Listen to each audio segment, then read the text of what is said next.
So guys second top అయితే ఇలా ఉందన్నమాట. సో ఇది నెక్ ప్యాటర్న్ అండ్ వెనకాల మనకి ప్లెయిన్గానే ఉంది. సో నేనైతే ఈ టాప్ని రిటైన్ అయిపోతున్నాను. నాకు అంతగా నచ్చలేదు. నాకు నెక్ వచ్చి చూసిండ్రా తెలుస్తుందా, నాకు చాలా లో ఉండేటట్టు ఫీల్ అవుతుంది నెక్. ఇంత లోగా అసలు నేను వేయనమాట. ఇంకా కొంచెం బాగాలేదనమాట. ఇది ఎస్ సైజు. ఇదే ఎక్సెస్గా ఉంటే కరెక్ట్గా ఉంటుందేమో, బట్ ఇక్కడంతా నాకు కరెక్ట్గానే ఉంది. సో ఇక్కడ చూసారా, ఇక్కడంతా కరెక్ట్గా ఉంది. ఇక్కడ వచ్చి నెక్ చాలా లోగా ఉందనమాట. బట్ బాగానే ఉంది ఈ టాప్. నేను ఏమైనా ట్రై చేయొచ్చు ఉంటాను.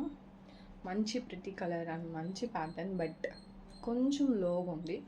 సో ఇది నేను ఖచ్చితంగా ఎక్స్చేంజే చేయబోతున్నాను. బికాస్ నెక్ నాకు కంఫర్టబుల్గా లేదనమాట. ఇది ఎస్ సైజ్. సో నేను ఎప్పుడు ఎక్సైజే వాడతాను కాబట్టి క్లాత్ అండ్ డిజైన్ అన్నీ మంచిగా ఉంది, బట్ కొంచెం నెక్ లోగా ఉందన్నమాట. ఓవరాల్ బాగానే ఉంది, బట్ నేను రిటర్న్ అయిపోతున్నాను.